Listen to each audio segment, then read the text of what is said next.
Hello, welcome to Statecraft IAS and Social Perspectives Sociology in Newspaper series.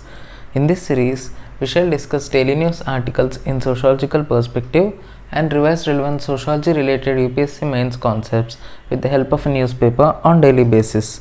In today's video, we have something related to Maoism. It says 6 Maoists involved in 127 offences surrender. There was a reward of 16 lakh on them.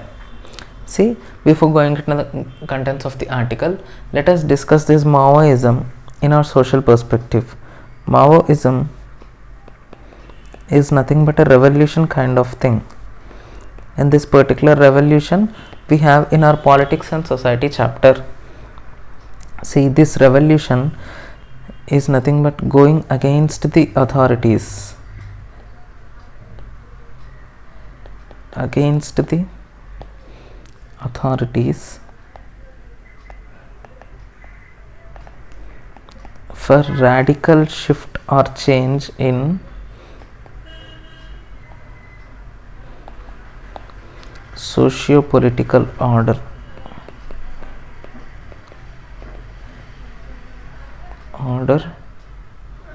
and organizational structures.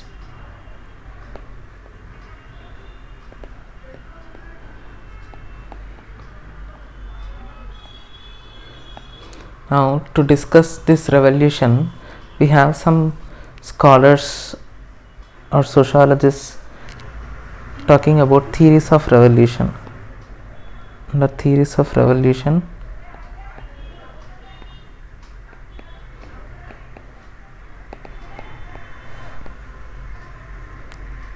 we have Karl Marx saying, Karl Marx talks about class conflict. That means he divides society into haves and have-nots, and he says haves exploit have-nots, and to overcome this exploitation, have-not class will revolt against the have class to find a solution for their exploitation. Thus revolution happens. And this is essentially economic exploitation, says Karl Marx. Economic exploitation. We have James Davis saying, it is not essentially economic exploitation that drives revolution, but with rising standards of living, people's aspirations also rise.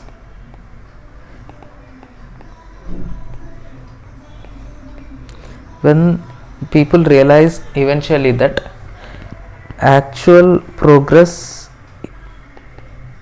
is not according to their aspirations, then they try to grow some resentment and try to go into revolution against the authorities. On the other hand, we have Charles Tilly saying that for revolution to happen, Charles Tilly's theory of revolution, for revolution to happen, one, organization must be there. 2, mobilization of resources must happen.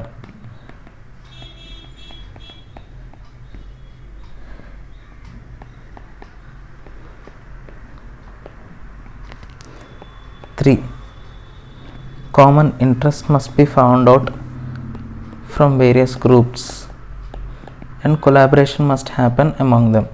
4, opportunity, better opportunity they must look out and act according to that opportunity. This is Charles Tilly's theory of revolution. Now, when Karl Marx has said in class conflict that have-not class will revolt against the have class to find freedom or from their exploitation by turning from class in itself to class for itself. This kind of solidarity emerges among the oppressed class. But when Karl Marx has told this theory, what Dahrendorf has said, Dahrendorf criticized that this class for itself will not emerge, and these people actually, while collaborating with each other by understanding each other's problems rather than fighting collectively against the oppressor, they try to compete among themselves for better position,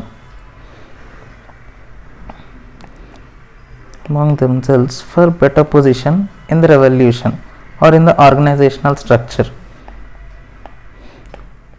This is what criticism of Dahrendorf has been. Now if we go into the contents of the article, we can understand this better. The article says, Mr. Sawang, who is the DGP of Andhra Pradesh, said the main reasons for the cadres to quit the Communist Party of India Maoist was dwindling support from the tribal population, lack of recruitment from among the tribal people, and discrimination against tribal cadres by the top leadership. See, the Maoist, what they would do is they recruit people from tribals, because it was among the tribals the most resentment could be seen, because tribals are the most marginalized sections of the community or society. So they recruit from tribals, they mobilize, they train them, and they use it against the authorities. Now what the Maoists have found is discrimination of tribals by non-tribals in the organization. Discrimination against tribals. This is what Dahrendorf has criticized, that these people, rather than collaborating and fighting collectively, they find differences among themselves and they compete against each other for better position. That is what Dahrendorf's criticism has been, and it can be seen in this article.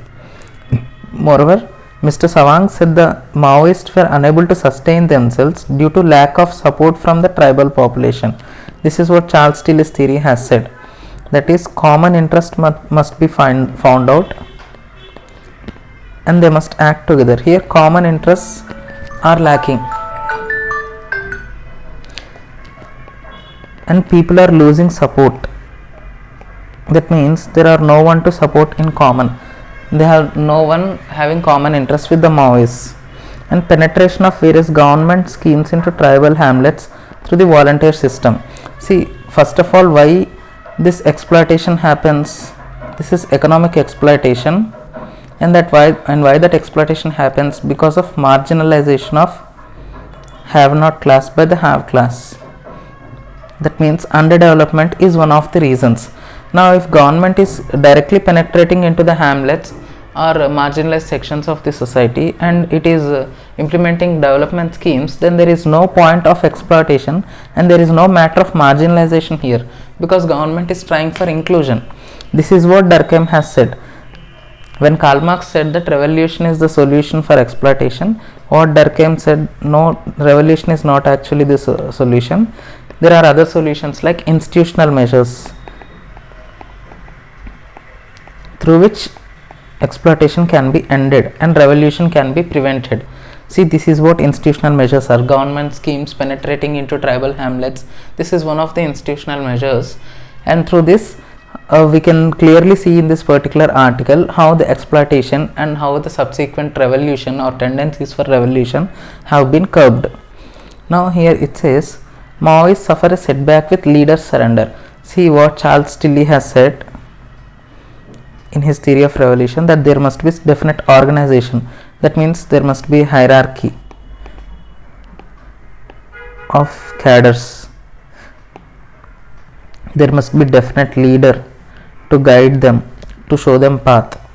This particular organization is essential for revolution according to Charles Tilly.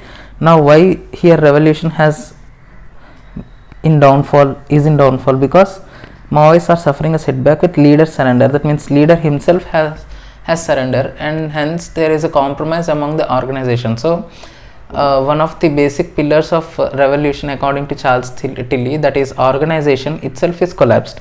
So revolution is bound to end according to Charles Tilly. So that's all we have in this article. Now moving into the next article. Here the article talks about the many shades of intolerance. Intolerance in India is discussed mostly within the framework of religion and not caste.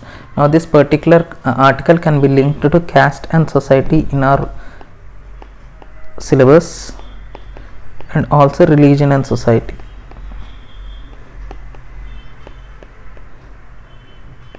Now the crisp of this article is that people mainly think or link tolerance with religion only. When we talk about tolerance, we mean that we are talking about tolerance among different religious communities.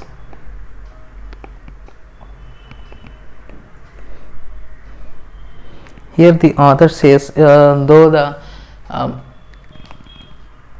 observations are slightly political, we may discuss them. Here the author says that erstwhile there used to be communalists.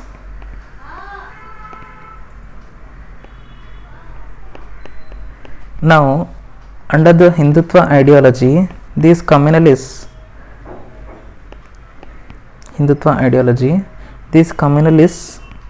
are getting turned as nationalists. They are masquerading themselves as nationalists and they are propagating nationalistic ideology, but under that garb they are actually promoting communal disharmony in the society, and now secularists are falling into the trap of these communalists aka nationalists. That is said by this particular author. We may or may not consider that argument as it is slightly political, but in our social perspective what is relevant is that we think tolerance is only linked to religion. That means especially in the Indian context, we think tolerance is something related to Hindu Muslims or Hindu Sikhs, that's all. But what author tries to say is that mostly we argue that intolerance is a modern concept and India is largely a tolerant country since ages, we think. But the author says intolerance has been since ages. India is not actually a tolerant country from the ancient times, because that particular intolerance can be seen in untouchability. How untouchability and intolerance are related? Because untouchability emanates or emerges from the very idea of intolerance only, as the upper castes are intolerant about the lower castes or Dalits. They try to alienate lower castes or Dalits from the mainstream society and they try to marginalize them, and from that emerges untouchability. Hence intolerance has been from the ages, but intolerance has been among different castes but not religions. So the author tries to say that intolerance is not only related to religion, it is also related to different castes among the same religion, and hence intolerance exists at various levels in India. Intolerance at various levels in India. One is among different castes and the other one is among different communities or different religions. Now we think intolerance is a basic form of intolerance exists in religion only. No, as intolerance has been continuing since ages in India among different castes. First, if you want to address intolerance between different religions, we have to first solve intolerance between different castes. First, address intolerance between different castes,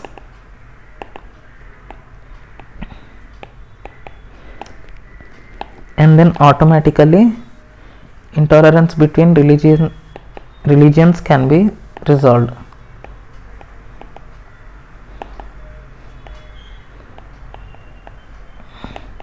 This particular argument we can use in caste and society unit in our sociology syllabus, and we can enrich our answers while talking about intolerance or caste and society. This is a different perspective on caste and society. Normally we do not link intolerance to caste to intolerance or intolerance to caste, but this particular article establishes that important linkage between caste and intolerance, which is essential to gain more marks in our answers. So that's all we have for today. If you like the content, please like, share and subscribe to Statecraft IAS. Thank you for listening. Have a nice day.